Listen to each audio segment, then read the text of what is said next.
entrepreneurship. Mm-hmm. We both are entrepreneurs. Yep. In Buenos Aires. But how did it all begin, Charlie? In the promised land. It's funny, isn't it? Because when we first met, we recognised that it actually sort of began at the same time. I don't know if you were in the entrepreneurial space back then, but to cut a long story short, my story getting into like the entrepreneurship is quite interesting. And you've heard this before, so this is like a broken record for you. Well, you might have some secret things I didn't hear, and you're That's true. That's today. very true. Okay, so I'll keep it brief, but I'll keep it effective. So yeah, COVID 2020, 2020 wasn't it? Yeah, 2020, crazy. Met a girl in Ibiza during COVID. Ended up dating her. Was going back and forth from Ireland to England during COVID. Very nice. The only place to get away from all of that, because as you know, like the UK during COVID was crap, and I was a lift engineer. Manual labour, it wasn't for me. I was working 12-hour days covered in grease and oil. It was just not for me. And I knew that there was something else for me. So I ended up moving to Mexico with a girl I'd known for about 6 months, 8 months. Yeah. Yeah, crazy times. Anyway, moved to Mexico, thought this could work out really well. We were meant to go for 6 months. Bearing in mind I'd only really known that girl most of the time in Ibiza during COVID. So the whole relationship was just crazy anyway. Moved to Mexico. We lasted 3 weeks. Like our entire relationship was 3 weeks. We were meant to be there for half a year. We didn't even do 1 month. Yeah. She then went separate ways. I'm now in Mexico on my own, but it was just strange because I knew that there was something for me. Like I couldn't put a finger on it. Yeah. Didn't know what it was, but so this is you jobless, just going there, mate. Taking a risk. Literally, like jobless, took a risk. Didn't have much money at all. Didn't have any sort of like skill sets. I obviously went to uni. But like I didn't have much else going on, and I didn't speak Spanish. I had no friends. I had no money. But I knew there was something waiting for me in Mexico. Something. So I thought, well, I'm gonna make it happen. Something will happen here. Moved into my own place, and I thought, well, if I get money, I'm good. If I speak Spanish, I'm good. And if I get friends, I'm good. So self-taught Spanish to an extent through YouTube University, 20 minutes a day. Worked out quite well. Met friends, partied a lot. And then I had no money in my bank and I was skint, like I was so broke. And I heard there was a lot of English guys going to a bar to watch the Anthony Joshua Usyk fight, like 4-3 years ago. You were probably there, you know, because there was so many English people there. Do you remember it or not? Yeah, but my memory's so bad for like the past, like. Yeah. But I'm sure. I mean, there's no way. For anyone wondering, it was Playa del Carmen, which is a small place. Yeah. So there's no way we've not crossed paths, even if we didn't talk. Yeah. We would have literally been in the same place, 100% at like one time, which is so weird. I mean, like the same restaurant or bar or something. No, 1,000,000%. But it's just so weird to think when you think about it. Yeah, because Playa del Carmen in Mexico is a very, very small place. Very, yeah. And the social circles are all intertwined. Yeah. So and back then, wasn't even as many people going because it was COVID and most people couldn't leave their countries. Yeah. So like, yeah. So you're locked in. You're literally just, I say stranded, like it was a great place to be stranded. I think you and I were quite similar in the fact that that was our prime party boy saga. Yeah. And we'll get into it because I know you have a few stories. Yeah, of course. But yeah, I was in this bar with loads of English people, jobless, needed money, and I was thinking, I need a job, what am I going to do? My alternative was going back to being a chubby lift engineer. Not really enjoying my life. So you were chubby? I was a chubby lift engineer. Wow, okay. 100% because I was partying. My health was not that great because I didn't see sunlight for like a long time, apart from the weekends. You're waking up at 4 o'clock in the morning. As you know, the UK during the winter, most of the year, to be honest, apart from maybe 3 or 4 months, is dark, it's cloudy. And then you're in a lift shaft underground the whole day. Mm-hmm. You come outside and it's dark again. And then you just rinse and repeat. It's mental. So yeah, I was a chubby lift engineer and I thought, no, I'm going to make it, something will happen. Went to the bar and a guy come up to me and we were doing shots or whatever. He was like, what's your story? What are you doing here? I told him. He's like, so what do you do for work? And I was like, well, I don't have a job. He's like, oh, so how do you afford to do it? I was like, it's not looking. He's like, how's the money situation? I was like, terrible. Like, absolutely awful. He's like, okay. Do you need a job? I was like, yes. Like, I was so happy. I was like, this moment I've been waiting for. But I think it was good you were honest as well with the guy you just met. Yeah, because I think maybe some people would have been like, oh, yeah, I'm fine. Like, English people do that. No, I'm good. Like, we shrug off any kind of help sometimes. And then, he said, have you ever done sales? And then it was like, boom, penny drop moment, had retail experience, all that kind of stuff, did a bit of recruitment. And then, it was just like, introduced me to this weird world of selling things online on behalf of other people for 3.5 years ago now, I think it was, right? Okay, cool. You can't leave out the Wolf of Wall Street bit though. I remember when you first told me was it not like you had to sell something, or he put you on a call? I did leave that out. You didn't think you're going to do well. Yeah. So he said to me, "Come to the office, see what you think." Right, and in my head, I'm thinking, "Cool, office. Like it's going to be my only experience with an office is in England, like suits, ties." But no, this was an illegal office on the dodgy part of Playa del Carmen, hidden away from the rest of society. So the cartel do not know that we're making money from this building, because if they do, you don't have to pay cartel tax. But anyway, you were allegedly working, in case they're listening. I was allegedly, quote unquote working. He paid his tax. Exactly, I did pay my tax. Don't worry. Went there, and he was like, "Okay, cool. So just like mirror some calls. You're going to be selling Instagram packages for Instagram fitness coaches to their clients." And I was like, "What the hell is that? That's nuts." So I listened to a few calls. It was only phone calls back then, and listened, and then he was like, "Okay, you're up. You're 2 calls. One of them, first one, now it was kind of handshaking moment. The Wolf of Wall Street mentality kicked in." Yeah. He said something like, "She's an NHS worker. She's in her 50s. Don't try and get loads of money from her, but try and get her on, see what you can do." I was like, "Okay, cool." Came out of the office probably 45 minutes later. He's like, "How did it go?" And this was cool because it was everyone in the office was looking like, "Oh, new guy on the job, this chubby ex-lift engineer, what's he going to do?" I was like, "Well, check your phone, because the payment goes through to his laptop or phone." Pulls out his phone, cha-ching, £1,800 closed, and it wasn't meant to be anything. He was like, "How did you do that?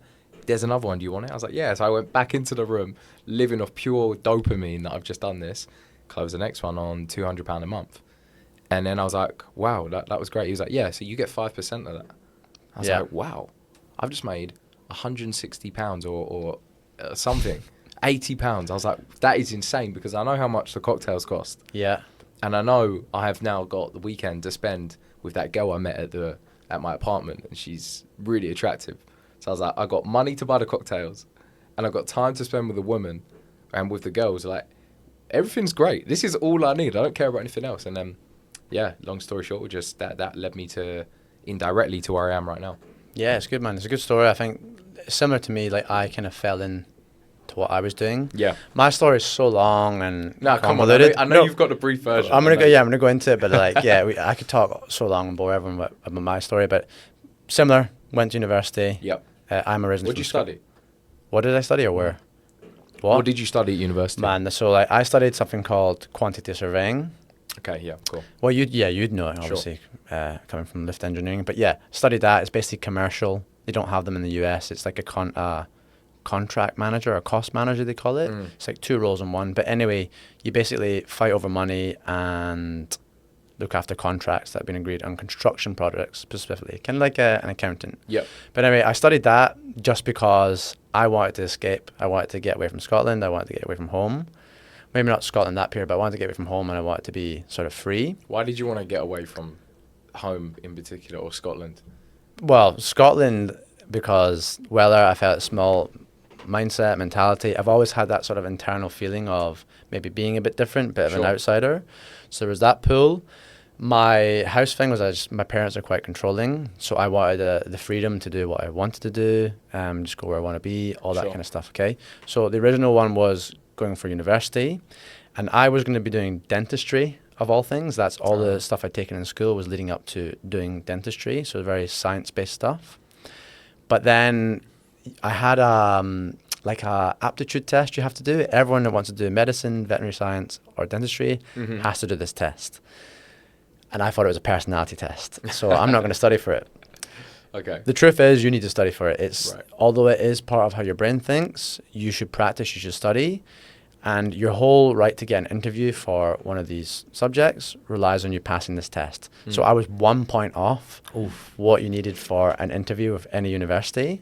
So I had the marks at school, but I just didn't have the stupid test that took like 15 minutes and I should have just studied for. Right. So I couldn't have an interview. So my thing was, well, you could wait 1 year, that's what they said, and you just redo this test, and then you have interviews. I was impatient, I wanted away, and I don't think schools support you very well either, or didn't back then anyway. Sure. So I was like, you know what, sack that, I'm just doing something else. Called up on I can't remember what they call it. It's like clearing or something. Where you clearing. call up the Going through universities. University, yeah. Yeah, you call them up and then just whatever's left over, you can take. So back then I wanted to get into property development. Mm-hmm. That was like my other thing. So I went to do something called building surveying, where you can look at the status of building things. But when I started that course, they basically said, move to quantity surveying, you get 10K more starting salary. And big thing for me, you have the opportunity to travel. Perfect. Turned out to be bullshit, but that's what I was sold. They sold you the dream. That's what I was sold. So I switched, partied the first year like mad, and then just kind of passed through the next couple of years of university, hoping it would end. Mm-hmm. And the fact that I would get money at the end would then make me happy, make me feel fulfilled. Started work, went down to London, worked as a quantity surveyor for 3.5 years, I think, initially. Yeah. Hated it from day one. I mean, I hated it at university as well. So I should never have done it. I should have just gone and cleared my mind. But I didn't know what I wanted to do. And I wanted to just get away, get money. And I thought that would make me happy. So that's what I did, okay? So I did that. And then I decided, before COVID, mine started earlier. I decided, right, I can't do this anymore. I need to quit my job. Mm-hmm. I need to go and travel. So bear in mind, that's taken me 3.5 years to do. I should have done it sooner, but like I was just thinking, I'll get past the graduate scheme, I'll get more money, and it'll be fine. Yeah. It didn't change things, and I did as long as I could do until I just could not physically take it anymore. Like I was so depressed, hated it, and I was like, right, I'm just going to take this risk, quit. I've got money behind me from working. Mm-hmm. Let me go travel. Yeah. So I take a flight to Latin America. 1 year of traveling ahead of me. I'm sitting on this plane like, oh my God, what am I doing? I want to turn back type of thing. Yeah. But I didn't. I went through with it, and I spent almost a year traveling Latin America and a bit of Europe as well. Like you, learning Spanish. So I never thought I could learn a language. I was terrible at language in school, but I picked it up just out of necessity. And eventually came back to reality. Right, I don't know what I want to do still. Definitely don't want to do quantity surveying for the rest of my life. Mm-hmm. But I know what I want. I want freedom. I want to be able to work anywhere. I want to be on my own time. That was my goals. Sure. And I want to be working less as well, because in the construction industry, you're working so many hours basically. So I came back, didn't know what I wanted to do, but like, okay, let me just go back to quantity surveying for a year or something, get the cash flow coming back in, and on the side, I'm going to start a side hustle. So back then, what was really popping was Amazon FBA. Uh-huh. And it's just one of those things. It's funny being older and being in this so long that you always see the new trends. Drop shipping is dead. Right. SMMA is dead. Affiliate marketing is dead. They always have their cycles to pitch the new thing.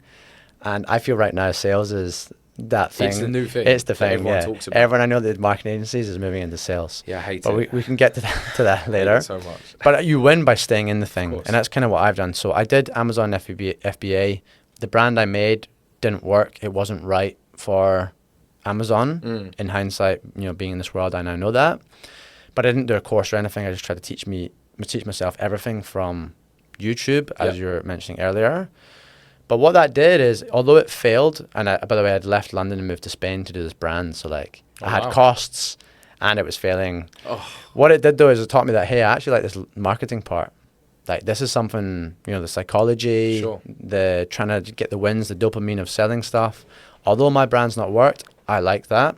And I got burnt by losing a lot of money on stock. So I was like, well, I don't want to have that pain anymore. Let me just go into doing marketing for other people.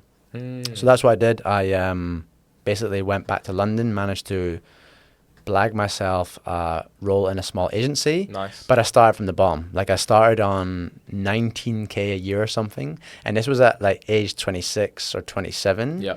And bear in mind, I'd been a professional quantity surveyor before that. Like I was making good money. That was a complete backstep. I was making good money before, and I basically was getting nothing living back in London. So I had to move into like the cheapest shared house again. I was having to like look at what I was spending on food. I remember that, like just having to actually see, well, what does everything cost? Budget everything. Yeah, here's the peanut butter. Well, this peanut butter is cheaper. I'll buy that one. This is my total for the bill for the day. Like it was mad. Like even small things like that. You don't want to be looking at your shopping bill. You just want to go in the supermarket and buy what you want. Sure. But it's crazy. That's how I was living. Scrimping.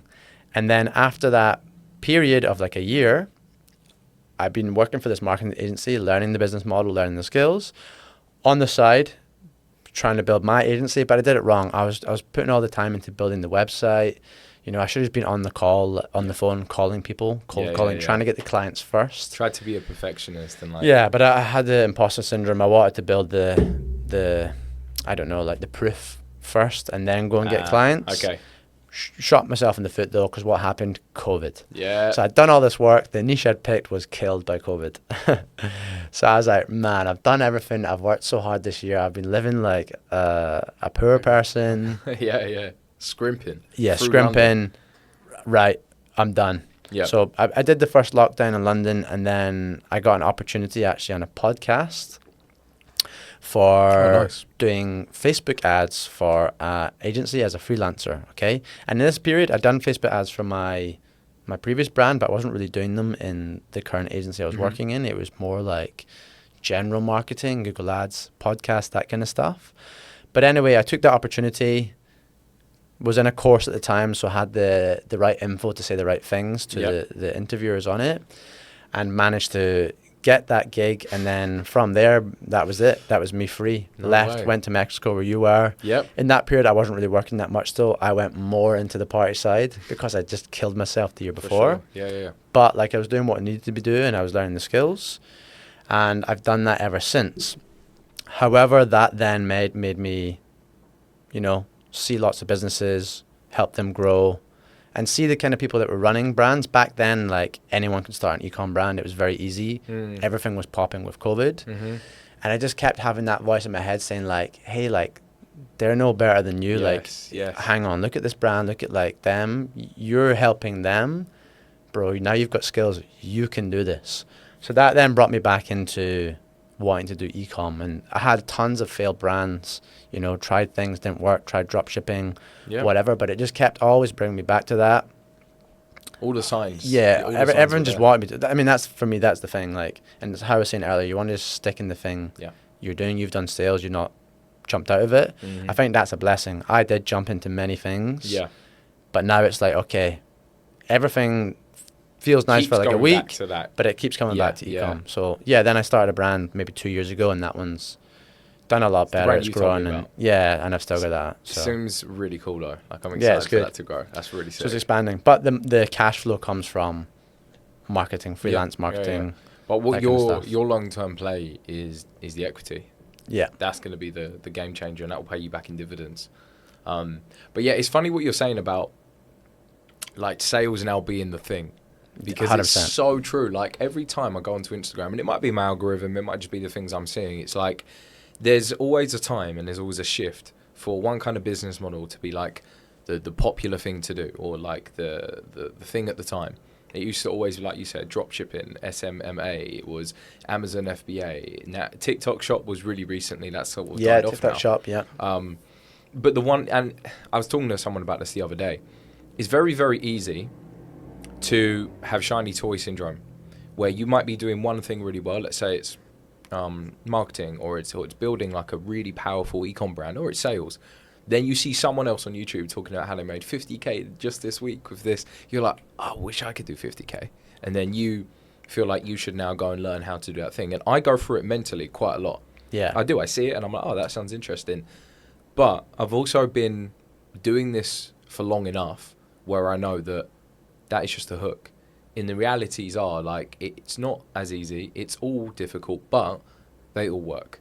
TikTok Shop works. Remote sales works. Marketing on any kind of STEM works. It's trading, crypto, whatever you want to call it. SMMA, OnlyFans marketing, OnlyFans agency, whatever you want to do. Try that too. There you go. Right. They all of them work. It's just, if you can't stick at it, none of them will work for you. If you can't make one work, you won't make any of them work. Exactly. Because they require the same dedication, the same values, the same characteristics, determination, focus, resilience. They all need that. But yeah, before the sales thing, like if I go back to what we were talking about, when I was the chubby lift engineer, didn't know what I was going to do whatsoever. At the same time, I was also running a chat show on YouTube. Okay. Yeah, I remember. Yeah, I was telling you about that. It was called Doing Bits TV. And it was insane. Like, it was actually growing, and I was getting bigger guests on and bigger guests. And then this guest would talk to me about this person, and that would be a way for me to talk to this person. But the interesting part is they were like mini celebrities. So it was so cool. Like, I was speaking to people that I'd admired. You know what I mean? So I was speaking to DJ Beats from Corrupt FM. His name's Hugo. He's like a good friend of mine now. It's crazy. I spoke to DJ Ironic. When I was a kid, 16, used to go to under 18 discos and drink energy drinks on a school night. I used to listen to DJ Ironic. He killed it. Like, he did the Elton John remix, Hold Me Closer. And he was on Doing Bits TV. And it was just like this crazy stepping stone into, I didn't know back then, but now I can reflect on it. It was just like the power of consistency and belief and just like kind of bullshitting it until you make it. Yeah. So do you think that's a characteristic of it? Like, doing this kind of life because you just have that brain where you're wanting to hop into different things, like you're creating some YouTube channel, you've then gone off to Mexico, you've done sales, like it seems like you've dabbled in things. Do you think that's it, or it's like anyone can really be? I think anyone can do it, but I've always known deep down I want to be an entrepreneur. Like, I want to be my own guy. I think it comes from my parents they're both entrepreneurs, so I've always been raised to see it as like, not my parents never ask another adult to do what they want to do. Like, my dad used to go to school what they call teaching, where the teacher would come and you'd have like they'd assess you. Oh, like parents evening, night, right? Parents night, yeah. I went to a really posh school, a very, very nice school. My dad would turn up to my really nice school. Everyone else is stockbrokers, finance guys, corporate guys who are doing really well. He would turn up with a T-shirt on, saying success means never having to wear a suit if you don't want to, or something like just to like just to get people. And I looked up to that and thinking, do you know what? That's cool. Like, that is very, very cool. And we go home, nice cars, nice house, and it was all just because my dad just made the decision. My mum and my dad made the decision that they needed to start their own business rather than work for someone else. And I think, without meaning to, I think psychologically that just flicked a switch. So although I was a lift engineer working for my dad, it wasn't what I wanted to do. So I started doing Bits TV to give myself like another option. I was then selling, I had another business in COVID at the same time, selling exclusive footwear, like just basically nice sneakers, rare drops. I'd pay someone to go to a release camp, buy the shoe, send it to me. I would buy shoes from Facebook, make them look better, send them, sort of like drop shipping. Didn't really know it was drop shipping back then. So I was doing that. I was running Doing Bits TV. I was editing it all. I was doing all the marketing. I was filming it, obviously talking in the podcasts, reaching out to people, pretending to be the Doing Bits marketing department or the Doing Bits TV legal team or the Doing Bits TV finance team. It was all just me and my laptop. I was pretending to be like 10 different people, and we had a company. But that's the thing that got the celebrities on the show. It was sick. And then I go to bed at 2 a.m, wake up at 6 or 5 or whatever it is, and then go spend most of my time in a smelly lift shaft, not enjoying it. Is what it is, yeah. It was a lot, man. But it's so good. But I also think, exactly, because I do know lots of people who have never had that kind of job where they feel like they don't want to be there. They feel like a slave. Like, many people I know, they've just gone into being their own boss from day one. Like, they came straight out, they did something, they started making money, and they've never gone back. But I talk to other friends, and generally it's the older ones, because I just think we were from a generation where there wasn't as many opportunities as there are now. Like, you could learn stuff from YouTube, but you just could not learn as much as you can now. You can literally get everything you need. In fact, marketing, I never did a course to learn marketing until much later. And then I'm doing advanced stuff. But like, to actually learn how to do that to make money, I got it all free on YouTube, yeah. So like, that is an absolute massive asset. But I think like generations where like you are now, where you can just get all that information, you should be able to do whatever you want, and it's more common. But like, back then, you had to be a certain type of person, which, listening to your story, is that sort of typical what they suggest. No, what was your story? Oh, I was trying to sell these shoes. I was like creating this thing. For me, that's the traditional entrepreneur story. And I remember Gary Vee would always kind of hate on people that didn't have that and say, oh, you're not an entrepreneur. But in my case, I wasn't doing that shit. But it's not because, in hindsight, like, I wasn't that kind of person who is entrepreneurial or creative. It was just massive conditioning, because that just wasn't my reality. Like, my parents weren't entrepreneurs, but from my mum's side, like, all their family was. But they made the money to then say, well, now you go down career. That was that generation. That's what you should do. Yeah. And I mean, my dad, his family, that was just always what they were. But like, for me growing up, it was like all the pressure was on career. And I myself went to a private school too in Scotland. Yeah. But private schools in Scotland are not that fancy. Like Mine was, bro. it's like a Mine was normal like school. Hogwarts. Like Hogwarts, Yes, okay. it It's like was- a boarding school type. Yeah, it was Level. second oldest school in England. Okay. It was a lot, like, insane. Like, I'm so grateful to be able to have gone there. But when I was a kid, I was trying to rebel it all the time. I was trying to rebel against it because my dad's just not a posh Not that guy way at all, no. whatsoever. My mum is. But it's what happens. It's like Yeah. the children of those people, they lose what they had and what made them who they are. Yeah. Because they have the benefits and they send these things. For sure. Not saying you're soft or anything. But No, like, no, it's you it's see like completely people true. that are mega rich, they have these problems. And it was a weird school though, because like half of them were, like, I would say, old money kids, where their parents had gone to the same school and their parents, like, family, deep driven into this school. The other half was so interesting because you had loads of people at my school whose parents were just like, they started a business and got rich, but they weren't like educated people. So you had a lot of rough kids or people that are not from that world put into the school because their parents had just like done well with business, a lot of construction businesses, etc. And it was just like a beautiful blend, I would say, of like privately educated, but the people inside were very different and varied, which in terms of like a life lesson was insane, because you're mixing with rah, rah, rah, but then you're mixing with like, the geezer who had a construction company, made a lot of money, his kid goes to the same school as you. It was like so grateful for it. But obviously when you're young, you're a little shit. And I just wanted to rebel. And like my dad's a geezer. I wanted to just be more like my dad rather than my mum and more well-spoken. I was trying to be more chavvy in a posh school. Okay, there's You know what I mean? exactly the same in my school. People were trying to, they're putting on the accent. It's like, I was putting you on don't the speak, front. you don't speak like that. It's not your accent. No. But they were trying to do a more like chavvy I accent. was trying to rebel. I definitely put on an accent and like tried to rebel so much. But to your point, it all fuels into like the growth of where we are right now. Because maybe if that didn't happen, didn't go to that school, didn't have like the drive to be the entrepreneur, then I would have stayed in recruitment. I wouldn't have done the lift thing. I wouldn't have tried to run like 3 businesses at once at like 24 years old. Like, what do I do? So what were your biggest motivations then to do it? Because like At 24? Yeah, was it pure money? Was it freedom? Was it because you want to travel? And I was about to ask you the same question. But yeah, I think motivations at that age anyway stemmed from, I saw my dad building a business with my mum, and I was so like proud of that. But I always thought I'm going to be able to do this on my own. And when I was younger, like me and my dad didn't really get along that well. We still like butt heads now, but it's better. So I always thought to myself, it was kind of like an external thing. It should have been internal, but it was external. Like, I'm going to build a business. I'm going to be successful, and I don't need you to help me. I'm going to do it. So I wanted to do a Bits TV to blow up. Then I wanted the trainer thing and then the sales thing. So it's always been there. Motivations now, though, are just like, I want to help everyone around me, my friends, my family. I want to provide for people and do it in a way that's on my terms. Yeah. Because I do have a problem with authority, I think. I think when I kind of break it down, I hate being told what to do or how to do it unless I genuinely believe the person that is telling me that is someone I respect. And usually that isn't the case. Yeah.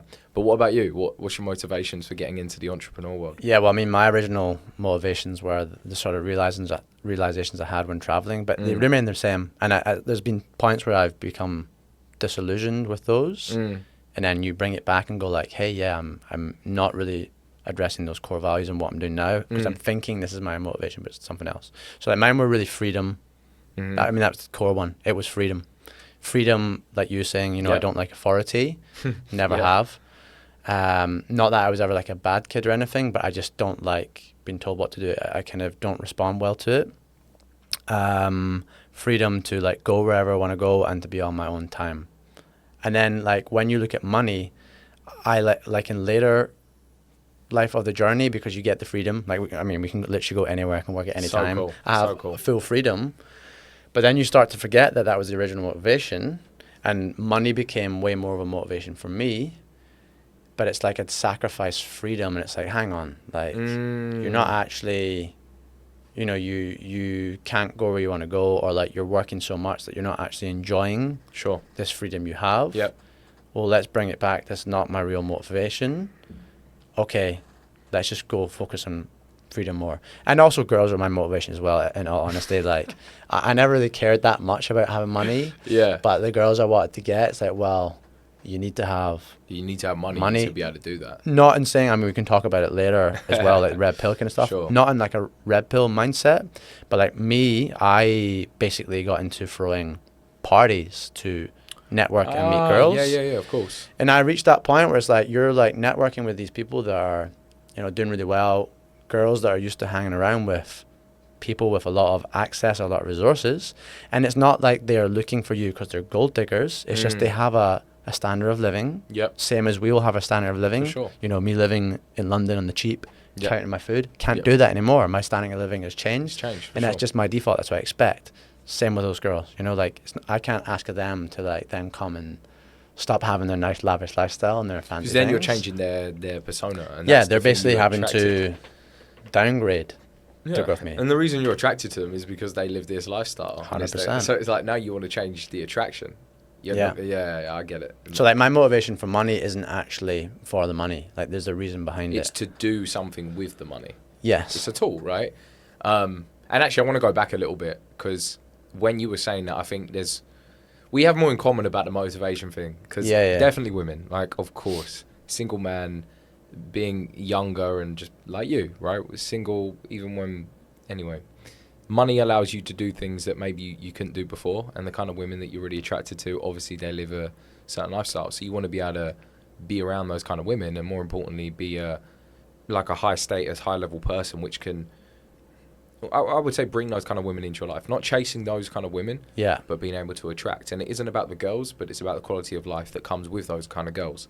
So it's all fueled into like a whole ecosystem. The other thing is, it sounds crazy, but like I just want to be able to say, like I made it. And I don't know what that means. I genuinely don't. But like I want to be able to just turn around one day to everyone that's close to me in my life and just say I did it. The things I said I was going to do, I fucking did it. And like, Mum, Dad, I did it. I want to make you proud. I did this completely on my own. I made it happen. I went out there, created something from scratch, and now it's this amazing thing that can help so many people. And it prints fucking cash. Exactly. It does bits. I feel like I have the same, but I think we have that sort of chip on our shoulder for different reasons. Sure. From what I see, it's more like you want to get your dad's like pride or whatever, show him that Dad, I did it as well. Yeah, because I'm he's proud a successful of him, man. but I want to be able to do it as well on a bigger level, right? Yeah.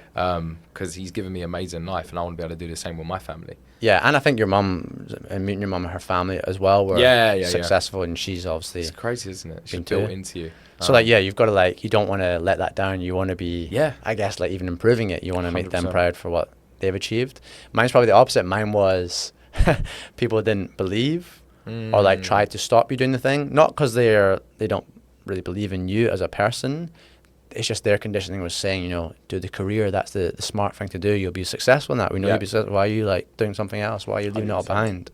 Yeah. So my chip is all right, I want to show you that. For sure. I did it, and I did it. I think as well, massively. It's like small town mentality to an extent. Because I still have people now when I go back home, literally probably, where are we now, January, February?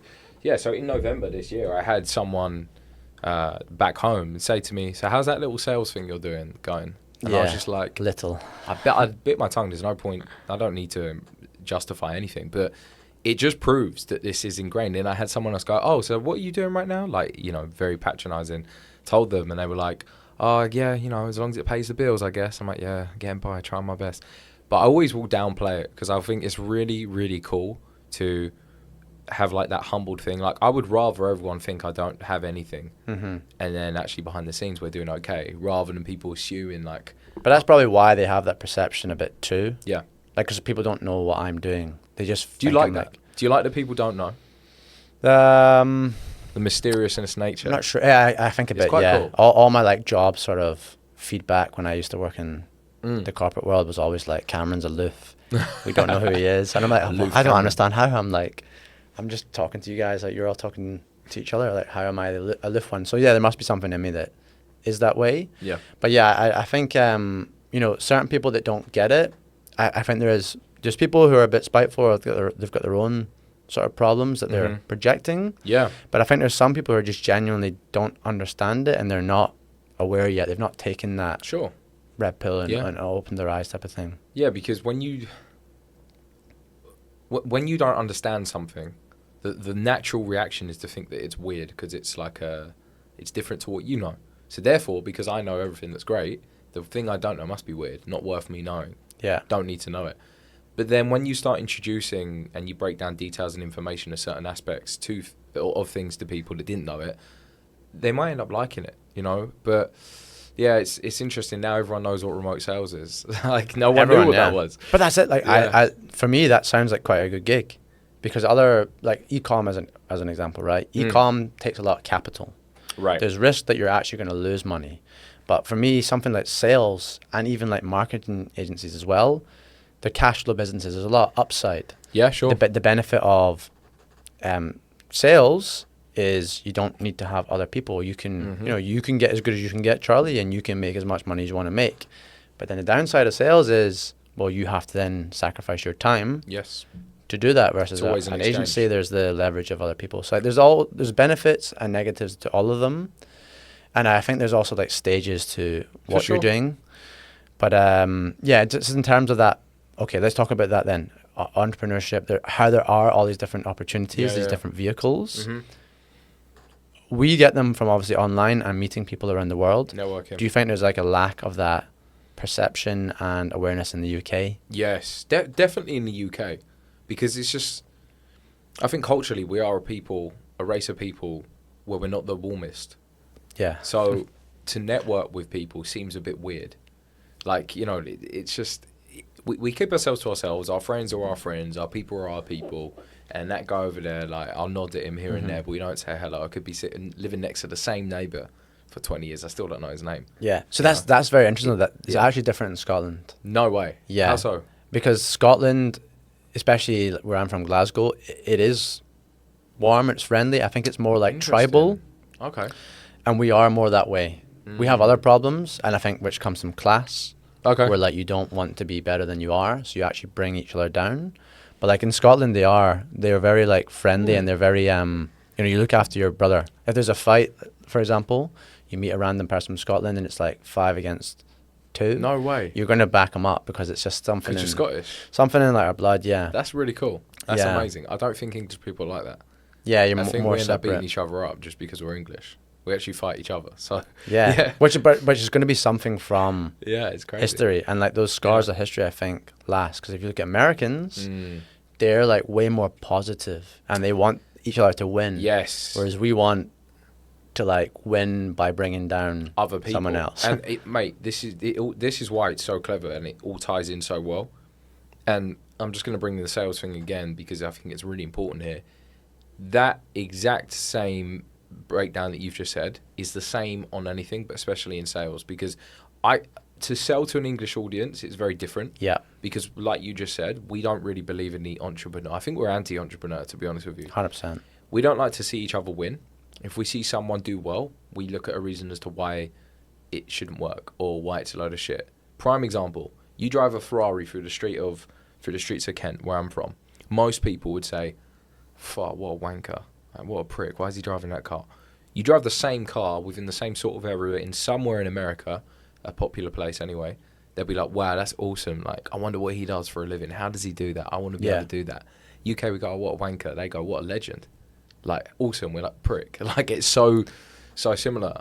Which is even like, you see these videos with the guys on TikTok or IG where they'll go and ask the owners of the fancy cars in the US. Oh, they'll open what up. What do you do? Yeah, bro, I do this, I do that. When, blah, blah, but blah. when do you ever see anyone just going and asking wealthy people in the UK? It's just... A, you wouldn't get it. And B, if you did get it, the guy whose car it was would be like, what the fuck do you want, mate? Why are you asking these questions? Go away. Who the fuck are you? Like, very, very different.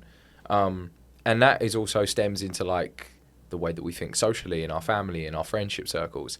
So I think entrepreneurship as a whole and the whole idea of networking and going online and having these online businesses, for English people, it's just a bit weird, generally speaking. Yeah. Because they see it as scammy, they see it as like kind of quote unquote foreign or different, and therefore they don't do it. Even though they fundamentally know that their job right now isn't really giving them much and they're not happy with it, that is so much better for them to do than going into like the unknown territory of the online world and starting a business. And and this is what I'm trying to do with salespeople at the moment. It's like I want UK guys who are maybe in a construction job or some kind of manual labour job, they want more for life. I want them to bridge it, and I want to give them the space to do that. And more importantly, I want it to be like an army of young men who just are fucking great at confidence, using sales to become confident, and changing the whole rhetoric from sleazy salesman, car salesman, overweight, pinstripe suit, probably being dodgy deals, all that kind of stuff, bad rep, to this like new age of salespeople on their shit. they're emotionally intelligent, they got business intellect, they're confident, they got really good charisma, provide for the families, they're in great shape, they travel, and they do it all. Like, that is the world that I'm trying to push, and that's what I'm trying to build with salespeople. Yeah. So it's cool, but So also on that, like, why do you think you've always stuck into sales? You said there was like a motivation to jump out, just because it seemed like the best thing, or you're just the type of person that wants to get super good at something. Like, where's that come from? I think I was in it, and then I was making money. So I was like, I'm just going to keep making money. But until recently, probably a year ago, I just saw it as a cash grab. Sell, make some money, go to the party, do this, do that. Within the last year, I thought, hang on a minute, this is insane. Like, if you do this and you do it really well, you're not just commission checking, you're not just getting, money from commissions. You can create an entire, like, orchestra of success, like a whole ecosystem. Yeah. Like, there are people doing crazy amounts of things, and not just money-wise, I mean impact-wise, with sales. And at the end of the day as well, there's always going to be someone with something to sell. So if you know how to sell, you're always going to be able to make money. I mean, that's like a huge thing. I think sales for anyone, like one of my, it's not really a regret because I didn't even know about it, but like I would have liked to have done sales when I was young, just to get you out your shell, get you like taking risks, learning how to like speak to people, negotiate with people, all these kind of things. Like I think there's so many benefits in sales. It's almost like one of those things that everyone should do when they're young. Like, what's the point in working in a clothes shop or in a cafe? Just go do some sales and like get that like personal skills. Be selfish. Like the money you make, if there's like, young people listen, it's like the money you make on your like part-time summer job or like on the weekends doesn't really matter. It's like not real money. You're better off acquiring skills. So if that means getting onto sales where you're not really making much money because you're just young and starting out, who cares? You'll be building that sort of that muscle, and it's going to pay off dividends when you're older and like you've got less of a sponge brain to take on new characteristics and stuff. Like, that's the time to be doing this sort of stuff. Yeah, I completely agree with you. And it's funny because it might not all be about money, but you'll get paid for, like, in social commission too, because your character will change. You'll become more confident. You'll become more assertive with your words, with your thoughts, with everything. And like, I would happily take a younger guy in the UK who's quite low confident, maybe out of shape, doesn't really have many friends, doubts himself consistently, it isn't really where he wants to be in life, and probably pretty lonely. You give me that guy, and you allow me to show him the world of sales. Not only will he make money, he'll become more confident, he'll get in better shape, he'll have better relationships, he'll be able to talk to women, he'll be able to do things that he never thought he could do. That is really what I would love to do. I want to just grab that motherfucker and change him. And just, allow him to become something or someone that he never thought he could be. Yeah. And that's what sales can do if you do it 100%. Right. And it's a big thing. It's like, you could make tons of money in crypto. Yeah. But you're too shy to even go and talk to that girl. I mean, what salesman's ever going to have that issue? He's doing it all day long. Never. Like, he's going to be going able to talk to her. Like, exactly. No problem. And if you have a conversation with someone, you don't know where it's going to go. You know what I'm saying? So, like, if you look, and like we keep saying, you look at Ecom, you look at dropshipping, trading, crypto, you look at any of these things, there's always something being sold. That is the common denominator. So that's the thing you need to just double down on and master.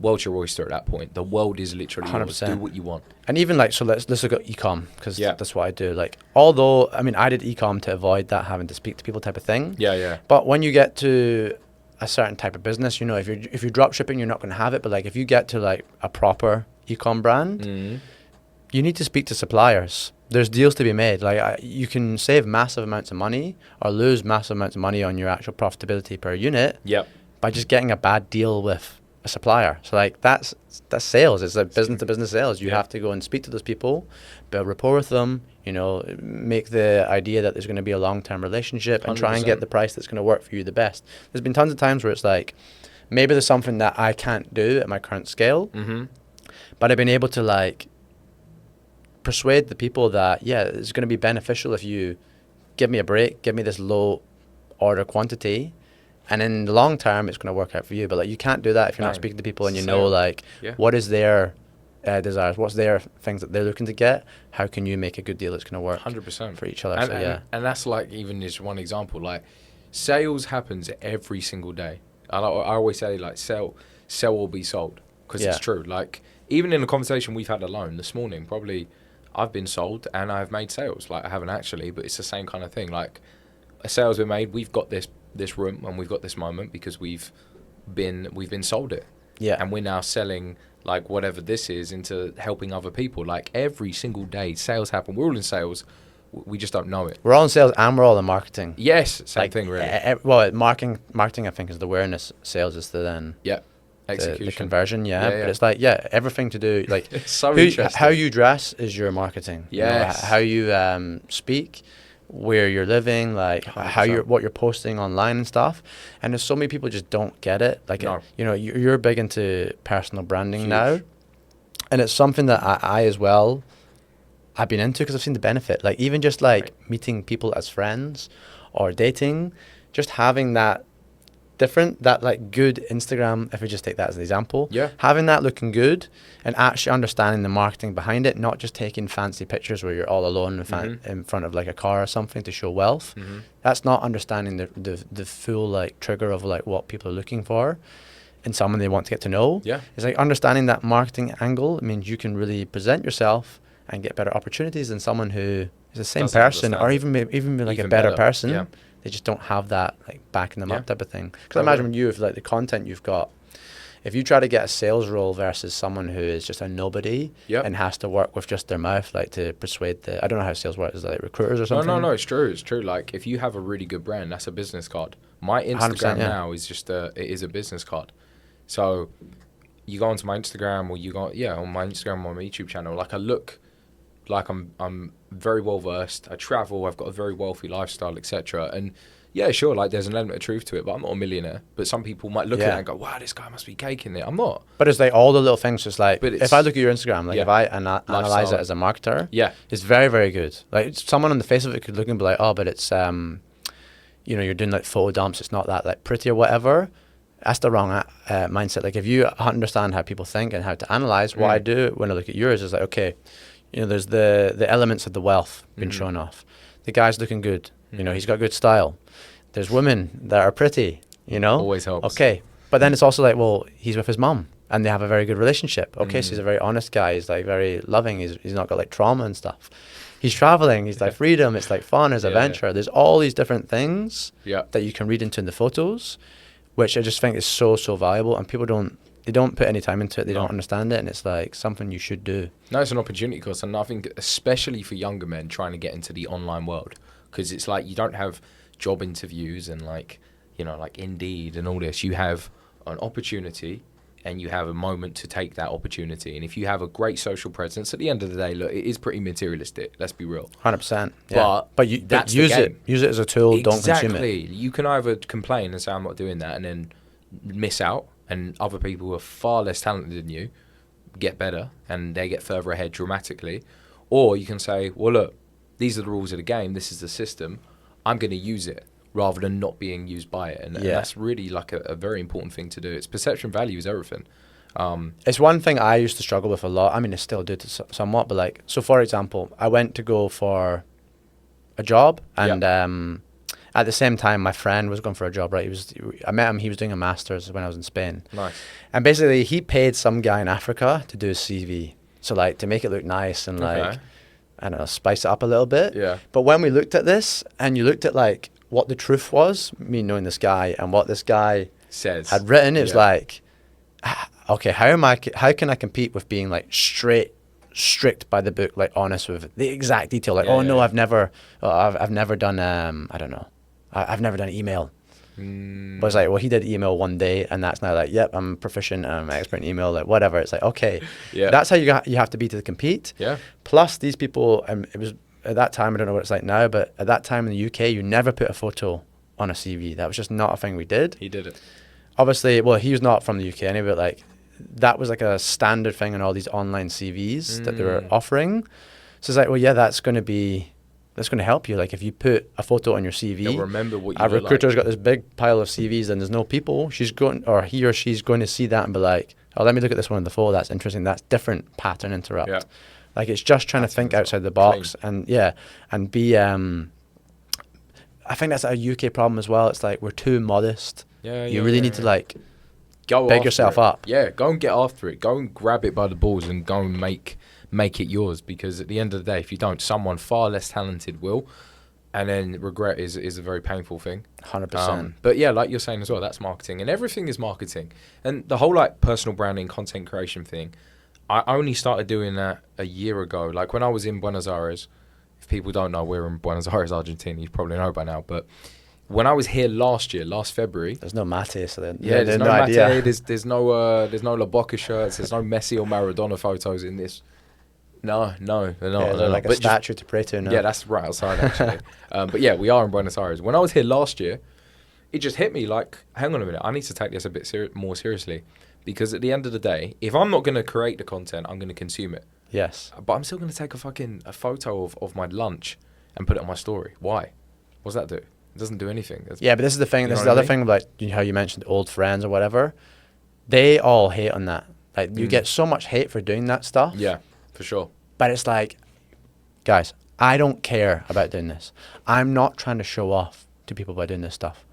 It's just, this is part of the whole thing. Game, it's the game. Whatever you're trying to do, if you're trying to sell something or you're trying to date people, you just need to do this stuff. Okay, you don't go and do it then and see what you miss out on. Like, Sweet. It is very important to do. Yeah, you got to charge it to the game. And yeah, and then I was like, well, look, I'm going to take a photo of like this sandwich I make and put it on my story. Go, lunch today. It's a good sandwich though, I must admit. Like, great sandwich. That looked perfect.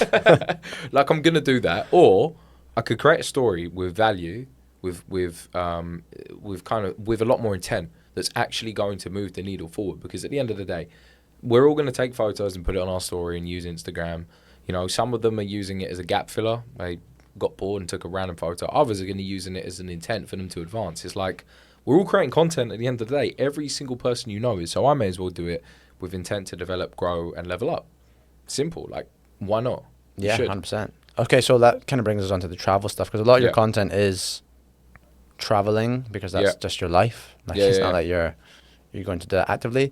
So what do you think about Latin America? Why did you choose there? You said you were here last year as well. Yeah, I'll be honest, like since a kid, I've just always been fantasized by Latinas. Okay, yeah. Like, I don't know what it is. It's just like, as soon as I was like started maturing and went through puberty, I guess, and started liking girls, I don't know, man. Actually, the truth of the matter is, if I like think about it now, I just always had a crush on like Vanessa Hudgens and Selena Gomez. I always just was attracted so much. So as I got older, I was like, oh, they're Latina. And where did Latinas come from? Like Latin America. Okay, so I've got man's pea-brain thinks like, Latina's here. I mean, like Latina, let me go. Yeah, woman is attractive. She is Latina. Where do Latinas live? No, but I think it's true. Like I see like a girl, like if she like rejected me in the past, but she was really hot, I'd be like, okay, but quickly, but where are you from? Yeah, right. Yeah, I wonder where she's from. So I can go. I'm from. There must be more of them like her. Yeah. I don't know, and that's just me spitballing, but I'm guessing that had something to do with it. It's always like the foreign lands from the UK as well. Like anything Latin American is so different to what we see, know, experience, go through, whatever. So it was always like the foreign, how was it? The forbidden fruit. Okay. Like, oh, what is it like over there? It's another world, blah, blah, blah. So yeah, I had to do it. Obviously we already said started off in Mexico. Since then you've lived in Colombia, right?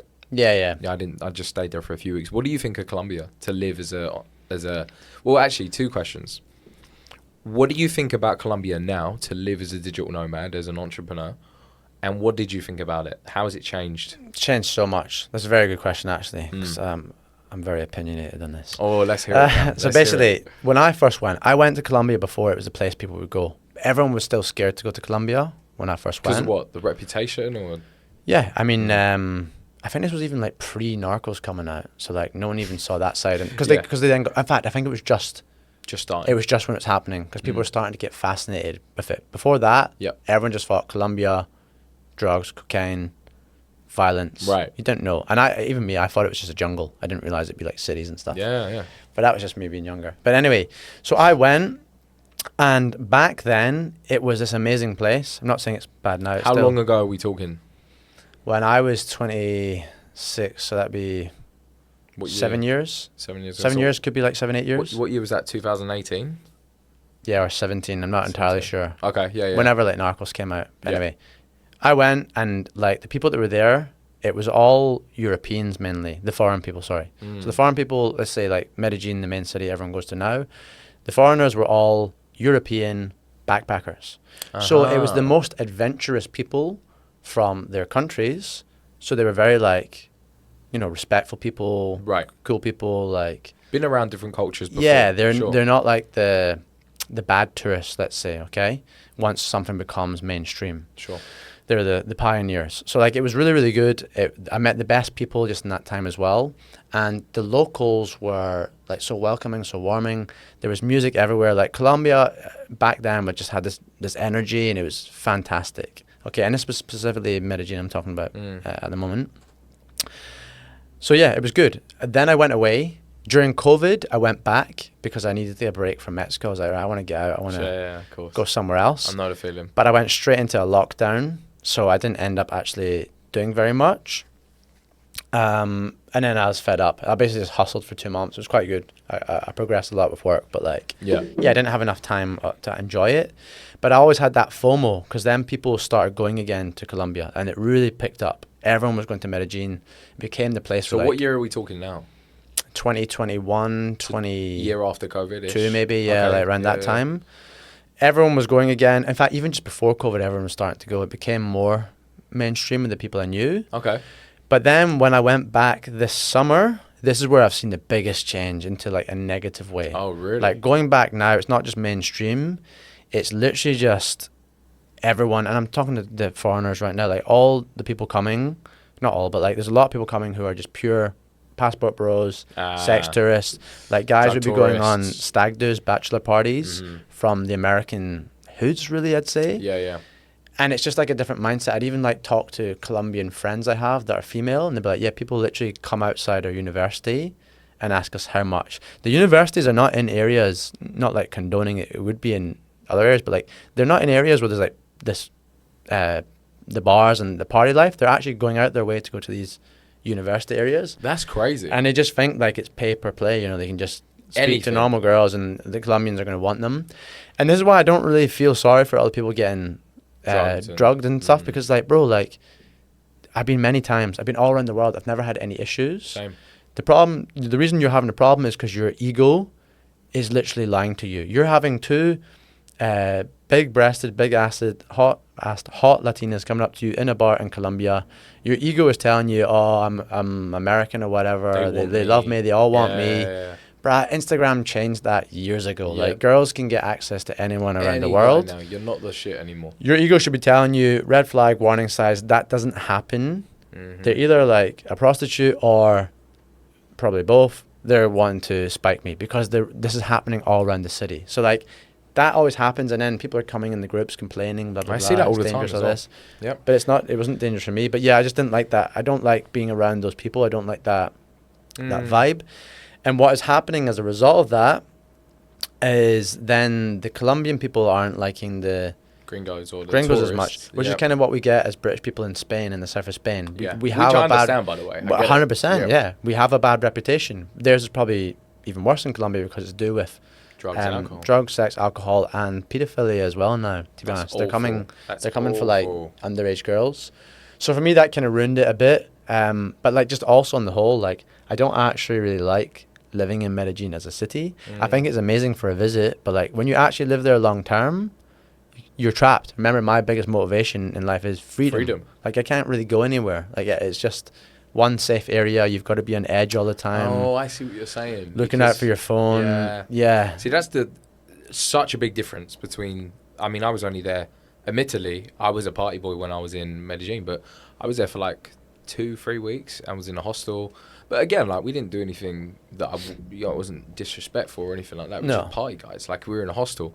I've never been there as an adult who's trying to set up what we're doing now, working, living, growing, all that kind of stuff. The Never network's done it. great there, though. Like, And this is what I've people heard. there. I've heard the network is good. A lot of like online business guys, tons of salespeople out there. And I'm sure like cigar lounges and all that kind of stuff. And I always hear mixed reviews. Some people absolutely love it. Others, kind of like what you were saying, don't. The ones that don't, though, I do see a pattern. It's because they've had trouble there. And I'm thinking, look, I've never done any of that as a like where I am right now in life. But the one thing I would say, if you're going to go to Medellin and get in trouble, you would probably get in trouble in Mexico. You would 100%. probably get in trouble in Buenos Aires, which would be pretty hard to do, but you probably would. You'd probably get in trouble in, I don't know, like any big Brazil as well. Because you come there with the mentality of, I can do whatever I want. I'm a gringo. I'm a hot commodity. I'm hot shit. Like, oh, they want me. I've got more money. Brother, I promise you, you probably don't have more money anymore. Yeah. You're not that rare. I mean, they're wealthy. Like People are wealthy, they especially make in money Buenos now. Aires. Especially these, like, if you're talking about those, like, sexy girls or whatever that you think They you're got more getting, money these than you. Latinas. I mean, they're on OnlyFans making, like, 30K a month. Racks. They got cash. All these Yes. reggaeton guys, like, there's money in Colombia. Like, that's another sort of egotistical Yeah. delusion of the West. Like, I mean, these countries have... Oh, mate. It's Money. still so crazy to me that people don't get that. Because even when I'm like at home with my friends, I'll hear the odd comment like, "Careful, mate. When you go out there, they might try and sell your organs." I'm like, But, brother, like if bro, you, this is the funniest thing. My organs don't mean anything to these people. Type in, like, Yeah. maybe not Colombia, because probably a lot, but, like, type in Argentina, because everyone says Argentina, Buenos Aires is dangerous. I always hear that. I'm like, Type in on walk YouTube. around London at night. Yeah, we'll type on YouTube, like, robbery Buenos Aires. Yeah. You're going to see one video Yeah, from, yeah, like, yeah. 7 years ago. Type in robbery robbery London. Yeah, you can't even walk down. Like, no, see, this is the other thing as well. London genuinely is a dangerous place. Like, 100%. you walk around, even in actually, ironically, even in the nicer areas. Probably more so in the Regent nicer Street, areas, yeah. anything around there, even the more like residential nicer areas as well. If you have a nice watch on, and I've heard this time and time again, you are going to get robbed. I've seen videos on it, but I also know first-hand stories. Like a good friend of mine, his boss left the office, and I think he was working in, I don't know, Liverpool Street-ish. Went home to a nice area in Richmond, just outside of London. Pretty residential, really, really beautiful. These two guys followed him on scooters. Yeah. And that's a long drive. I think it's like an hour and a half or something crazy. They followed him to his house because they saw he had a nice watch on. They've probably been watching him time and time again. They robbed his watch and they robbed his house. Okay, yeah. That is a story that you would associate with Colombia or some kind of Latin thing, because it's like we don't have an understanding in the UK of what these places are like. Right now, Argentina, Colombia, definitely Mexico, not only are they generally speaking more safer, but they're just a richer way of living too. Like it's almost as if, and I don't know if you'd agree with me, but it's almost been turned on its head. Like It's flipping, yeah. It's almost like we've lost the empires, we've lost the importance, and now everyone else is on the come up, and they're going to surpass us type of thing. Easily. We're backwards. We don't get it. But yeah, like, I don't think you and I would have trouble in Medellin or Colombia. No, but this is what I would say. People used to ask me in the past, when I was doing the traveling a lot. Yeah. They'd be like, is, for example, Colombia dangerous? I'd be like, for me, Colombia's not dangerous, but it's, yes, genuinely it's dangerous for you. Because you're not streetwise or whatever. Like, the people when I was back in the day when it was probably more dangerous, were people from like Germany, Switzerland, the more chilled places, where they didn't have to be on edge. Like, I'm not from a bad area, but I'm from Glasgow still. Okay, so like you'd be in the town centre, you had to keep your wits about you. You know, you've lived up in London. It's the same. It's like you just have that inherent like ability to be like, okay, this feels dodgy. Pick up on it. Yeah, you can tell people's like mannerisms well. You know who's going to kick off. You can tell by what they're wearing. You have to be able to profile.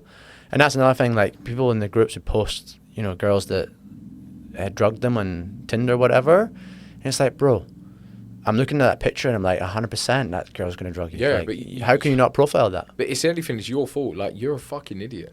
Yeah. How are you not seeing the red flag? Like, girl on social media hits me up, probably just like a standard looking like white guy, whatever.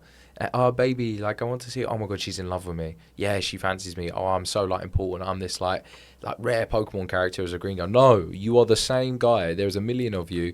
Like, I'm not a rare guy here. You're not a rare guy here. We're just standard people. So it's normal to just live a normal life and we don't get in trouble because we don't live a lifestyle where we need like crazy hedonistic.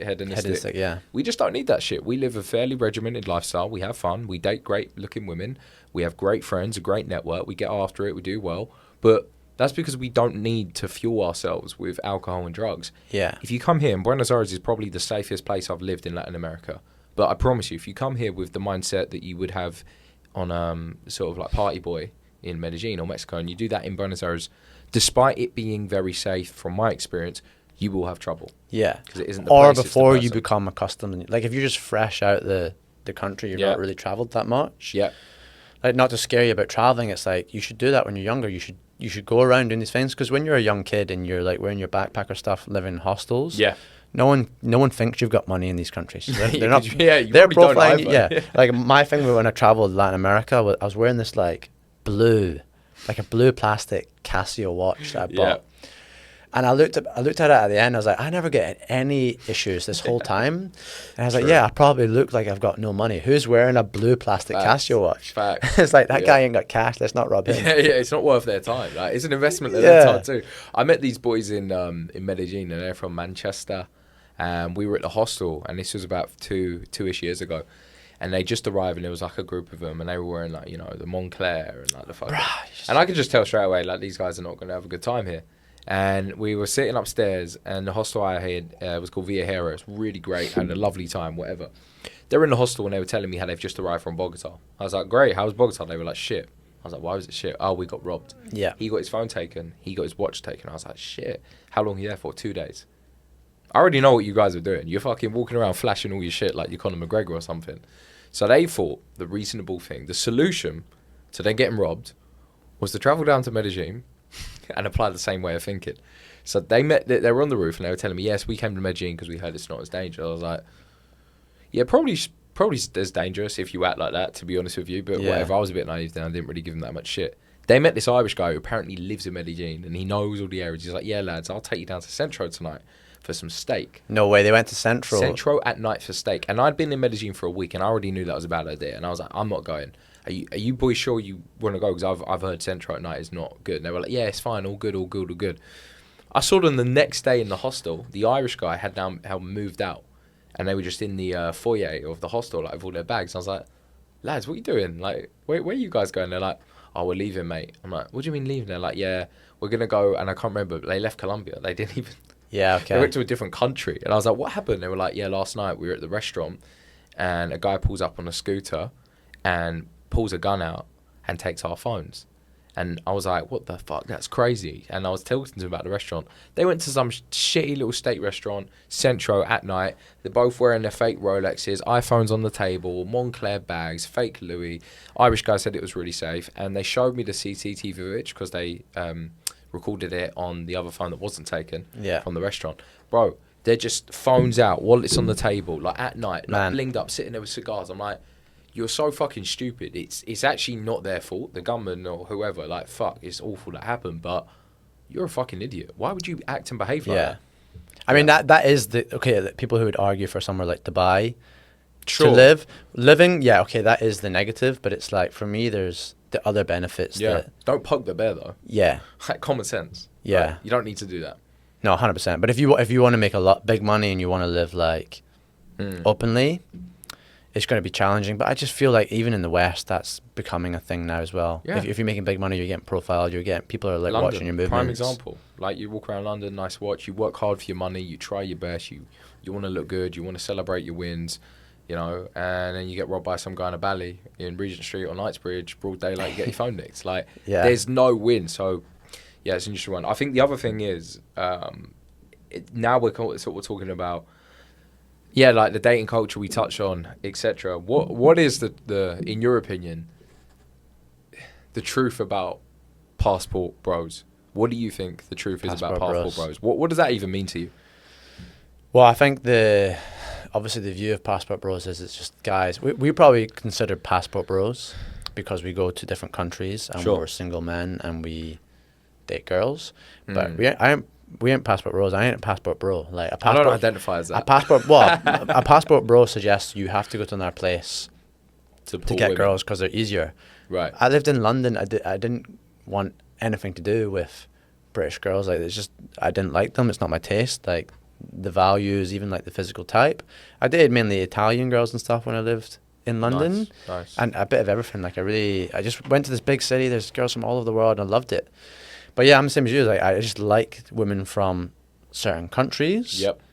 And that's the women I like. But these women, I'm not going for women that are, dirt poor and just want me for the money.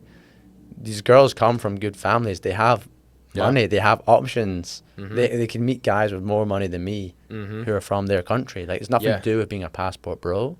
Yeah, It's that's just, true. this is my It's your taste. taste. It's what It's you're what I like. attracted to. And there's so many good values. You know, they're more Yeah, feminine, more traditional as well. Just warmer. Like, this is why I like we're from different countries. But yeah, I would never identify as a passport bro, because it's like, it's not like I had issues getting British girls when I lived in the UK. I you guess. know? even still now, it's like, if I went Yeah. back to the UK, I'd get way better girls than, I don't know, your average guy that's Yeah. complaining you're a passport You're bro. or whatever. cultured, you're travelled, you're very sure Yeah. of yourself, like you've got confidence, 100%. Yeah, passport bros is such an interesting topic because I think it has a negative connotation. I think it implies that you go to these countries in Latin America because, like you say, you can't... Or wherever. Yeah. Well, yeah, it Poland. doesn't have to... Yeah, it could be wherever, actually. I think if you go to Asia, a lot of them are going for that reason. But like, there's still other guys that just like Asian girls. Yeah. And you do it because you can't do that where you're from. And I think it's negative because then it's sort of not as extreme, but it sort of is tied into that whole like Medellin sort of sex tourist thing. I'm a single guy.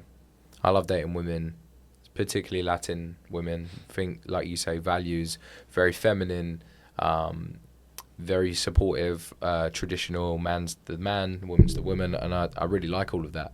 However, I'm not here to do that. Like, that's not my intention. A passport bro goes to these different countries because that's the mission. That's what we're doing with dating. As many women, as many women as we can. The poorer the better, because then it's easier for me. I'm like this savior, this superhero sort of thing.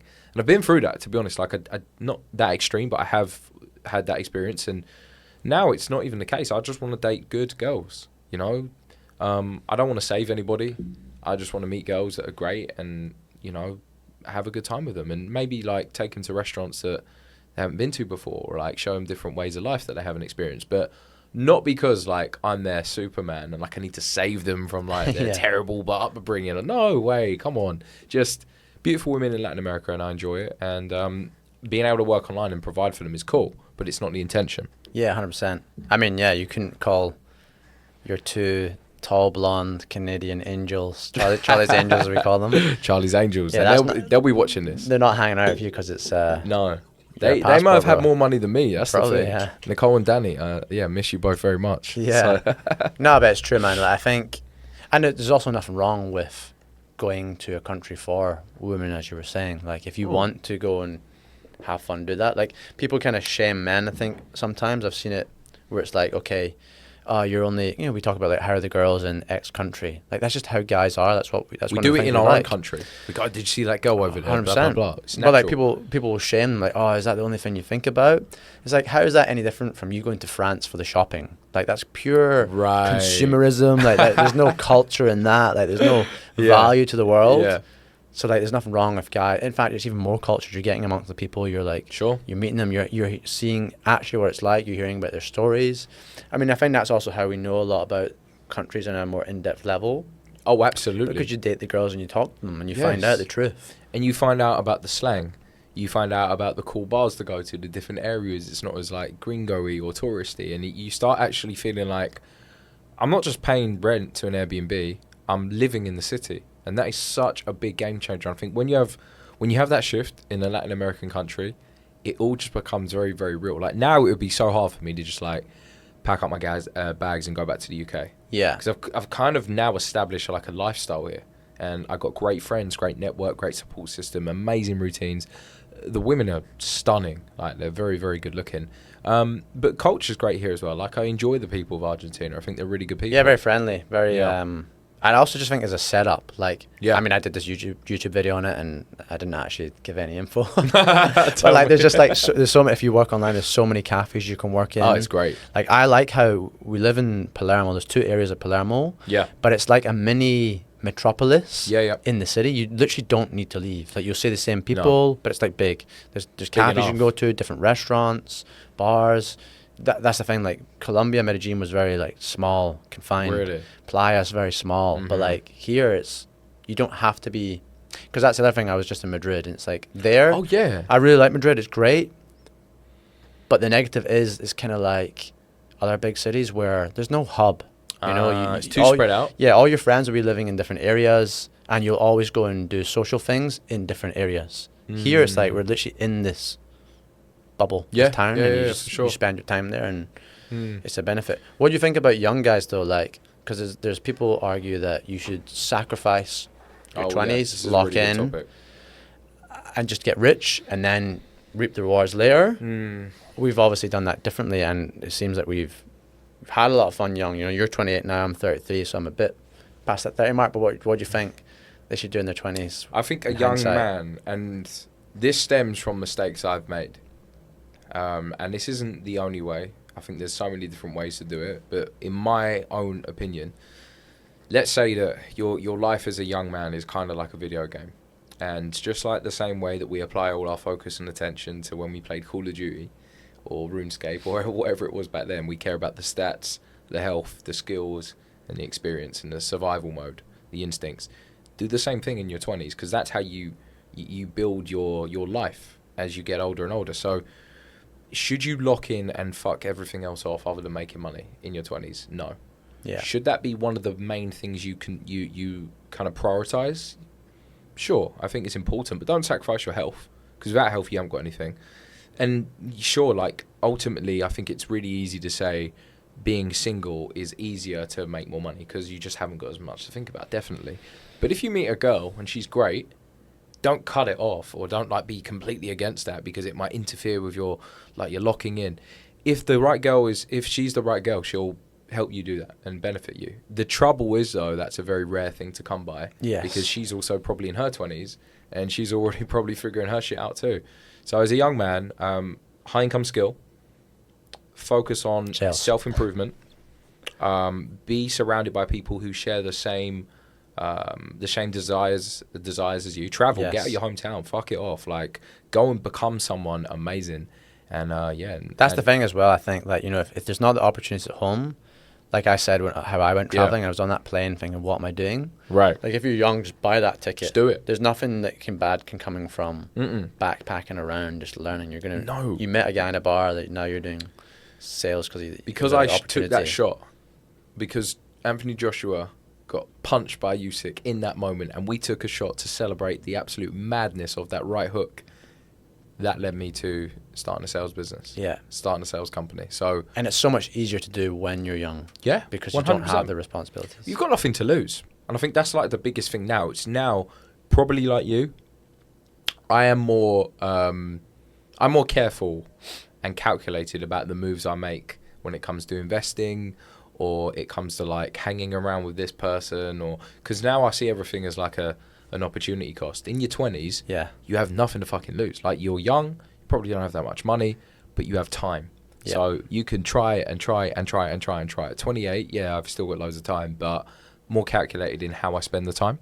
Yeah. So, yeah. But there's also there's less expectations when you're in your early 20s. Like, for sure. Like, there's a forgivingness that, okay, you don't need to be at this level. So, for example, if we go back to dating, like, if I... at 33, when I want to take a girl out, and it's like, I'm dirt broke. There's something, in their opinion, something wrong there, because there's an expectation that by this time in your life you would have sorted things out. So it's like you have that kind of risk. It's harder to take massive risk if you want the other areas of your life to kind of be balanced and stable. But when I was 20, it was like, man, I regret not, jumping around earlier. Like, I should have done the first year of university, dropped out. Yeah. Gone traveling. I was going to ask you, what would you change? That is definitely that, yeah. I know, would have been more patient. Like, I rushed into many things, like the whole dentistry to then surveying. It's like, you didn't know what you want to do? All right, let's just figure it out. I still meet people who are like late 20s, don't know what they want to do. It's like, so what? Chill. Like, go try some different things. Try some shit. Like, I'm very big on, I didn't try enough things. This whole period where I was getting the shiny object syndrome and jumping into different business models, there's no negative to that, in my opinion. It's like, you need to try all the ones you want to try to work out what you like and don't see what you like. Sure. Yeah. Same with dating. Yeah. 100%. Yeah. But it's true. Like, I speak to some people who don't have a type, and I'm like, how can you not have a type? Like, you once you date enough women, you're like, I'm really liking this same thing that we're very compatible with. You develop a type. You're saying you like the Latin women. It's like, you have to Yeah. See, like, because you might think, okay, Eastern European women are good. I like them because they're very pretty. But then when you actually like date them, maybe the personality Isn't aligned with like how you yeah, code. it's Yeah. like, okay, this is not what I want. Yeah, and it's so interesting because I've got a lot of friends, and I'm just in that season of life. I think there's maybe 2 others in my close circle that are single. Everyone else has got partners and stuff, and some of them have been with their partners for a very, very, very long time. And it kind of makes me think, like, how do you know that's the right one if you've never had anything else? I say this to girls. You know what I mean? It's like Yeah. how, cause, and not that it's all about dating, but the partner you choose is a big part of how you grow and develop and prosper. So how do you actually know that this person is actually the right one for you? If you haven't had a lot of experience or many comparisons, how do you know? You don't. So I think to a degree, we will settle.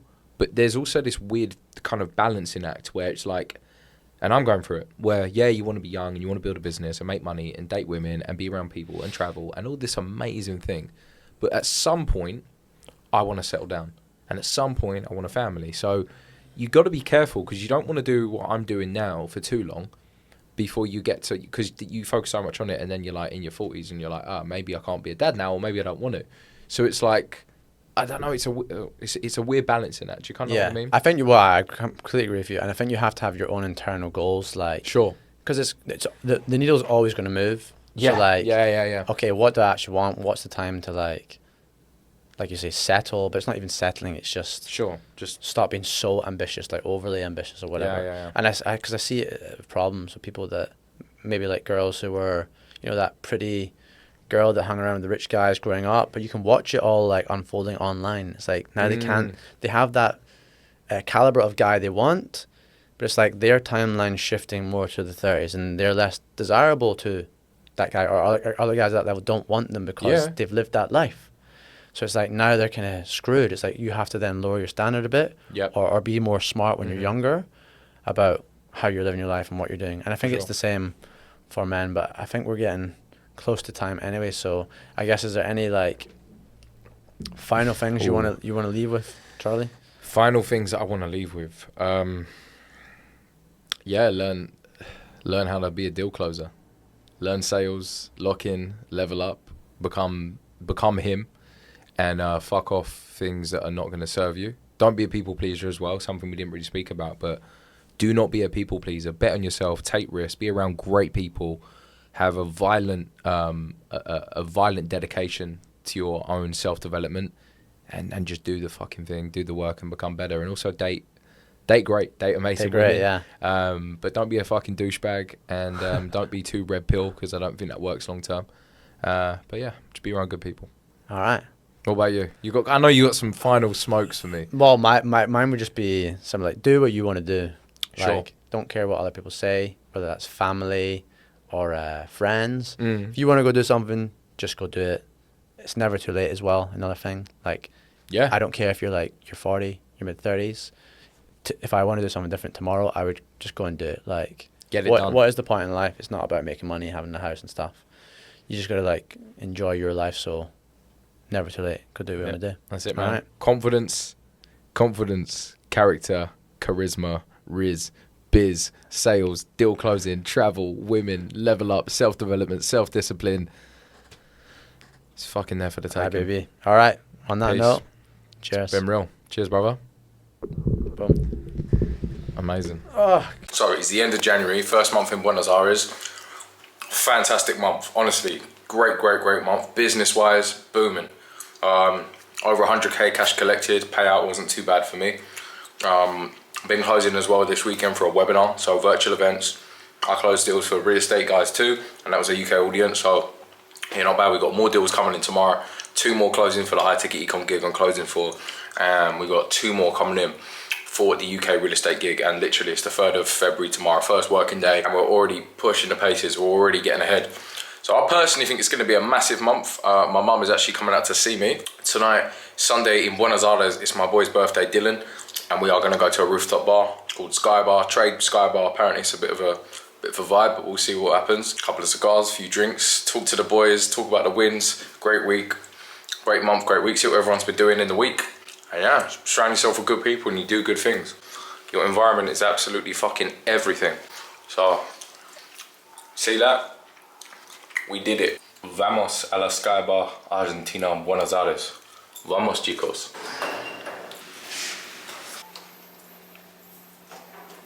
Hello?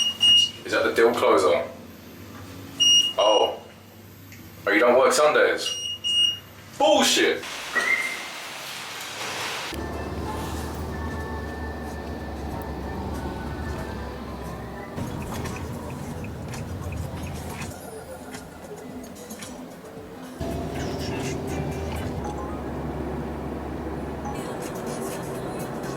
Yes, sir.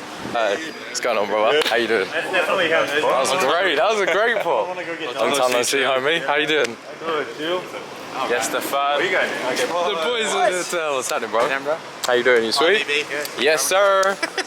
You're looking mad. You're looking healthy, bro. Yeah, James, what's up, homie? We all got here at the same time. Yeah. Yes, sir. Perfect. We're all get like 2 hour boat. Really? Yeah, it's really close. Nice. Yeah, it's proper close. Yeah. Cameron went. You went to Uruguay. You went Uruguay recently. Yeah, you just get a boat. Birthday boy. Shit. Birthday, my man. Hey. How are you, man? Fucking ham. Yeah, perfect. We're gonna need more room. How you doing, brother? Good to see you, homie. That was. This one,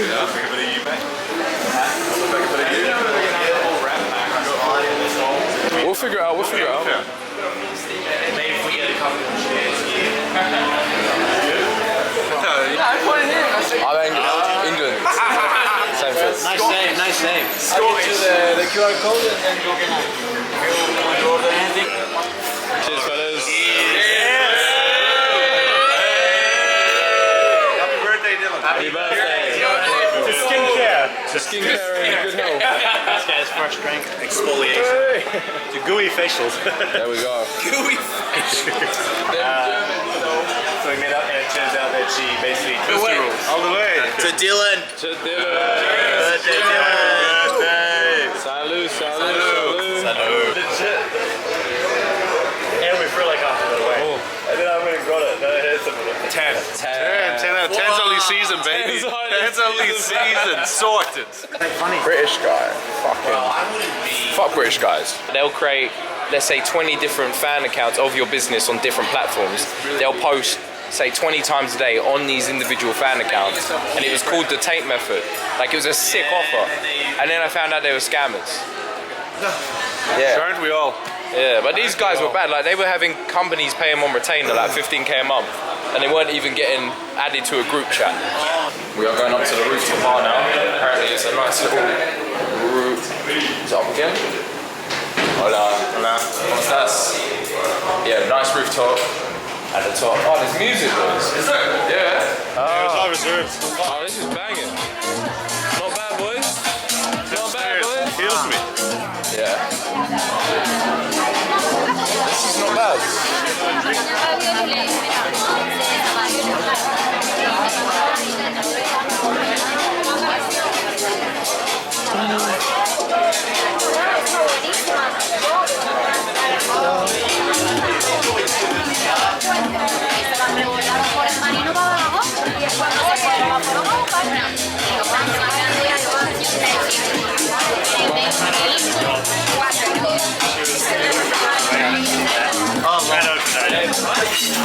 This is it. Nice, eh? Beautiful. You got the obelisk down there, Charlie. Where's the obelisk? Oh, It's the first time I've seen the obelisk. Really? Oh, amazing. I mean, on this trip.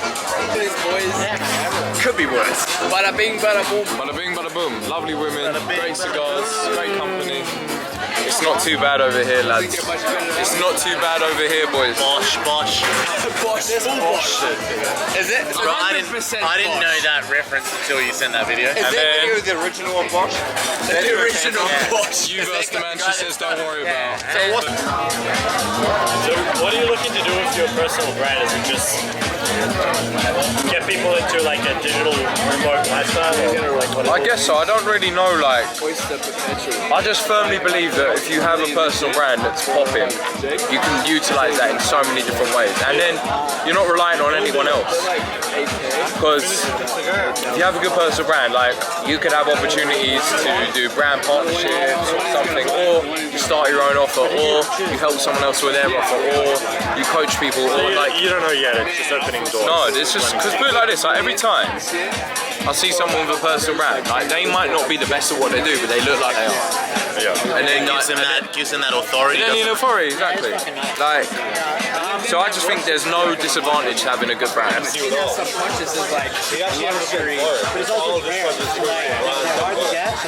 What was the offer? The trading one? Trading, you're getting paid $3 grand a month. What? $3 grand a month. No. Developing social skills, like, just like I've never had like a. How was the birthday, bro? Oh. That way. It's closed, bro. You gotta see it off, See it off. Time for the birthday bumps. Yeah, everyone Oh, this is Elevator of hell. You're very beautiful. Have a beautiful soul. Shamashero. Ciao, amor. She's amazing. Alright, another one of her stories. Oh, you met? She got us like just a presents, like a real sweet present. Good night, boys. I think. Banging night. Lovely.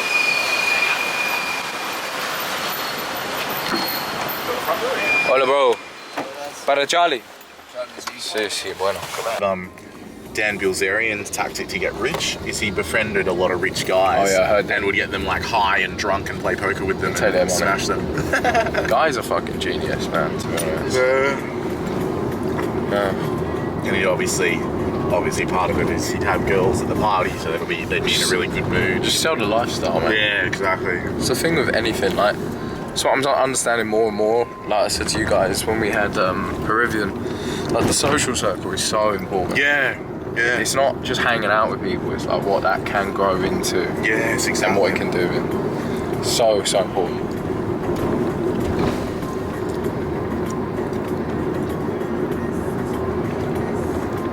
Yeah, but you need to find people that are like-minded. Yeah. And I think, and that's actually pretty difficult in a big group. It is when you're in a pretty, different city. Like, yeah, I mean you can build it, but it's hard. Yeah. What Patrick kind of does, that's obviously that he's got cash backing and it's like his thing he does all the time. But like, to Who's do this, that- sorry? Patrick. Patrick. Oh, Patrick, To yeah. actually come to a place and then just get all these random people. He's done a video on it. It's like wow. it's actually different. So You he don't have the cash. he has a course basically to teach people how to advance. No, it's yeah. more like in Mentorship. personal training. Yeah. Wow, what a I sick think way to he's got a make. course as well, does he? Or does he not? Maybe not. Maybe a bit of both. What a sick Yeah, but way to I make think it's money. mainly in person. He brings guys for like boot camps and Great way to make money. yeah, And experiences as well. experiences. Yeah. Wow. How does he have the sick part there? How does he have the financial backing, like from himself? Bro, I mean, I think what those guys do is they initially work out a way to do it pretty economically. That's why they're in countries like this, Oh, okay. and they'll maybe start with more simple stuff like a bit like what we were talking about: rent out an Airbnb, Yeah. invite girls. How does he monetize it though? Well, he's monetized it by doing the course. Like he charges however many thousands of dollars to coach other people, but also bring guys to come to say Buenos Aires and do like a 2-week experience where they experience the lifestyle. So he'll basically front up to begin with. He'll like host He'll it. have a lifestyle. Exactly. He'll pay for like photographers, models, all that kind of shit. Yeah, and Now post it the online, lifestyle's gets the appealing. brand. And then he'll be like, then he'll like market that as a course that he can show you how to do. Exactly right. Fucking good But guy. yeah, it's all leveraged on the rich guys. So even like people, because so there's people I know who like do content, right? And then they'll basically plan a party. The party doesn't exist, but they'll get all the rich guys first, sold in, paying like 20k each, and then they use that money to obviously buy all the stuff Yeah. and do the event. And then obviously if you've got all this cool shit planned out and you have a background, every girl's going to come to that. There's Wow. the kind of girls that go around all these things. Yeah. So it's like, hey, come to Cannes, go on this boat, and then we have this weekend in this massive mansion, blah, blah, blah. And it's a wrap. Fantastic night with the boys. The cigars were smoked. Jokes were cracked. Plans and business ideas were schemed, and it was just great. High quality night. Happy Sunday, people. I will speak to you very soon. Big week ahead. Let's go get it done. Bosh.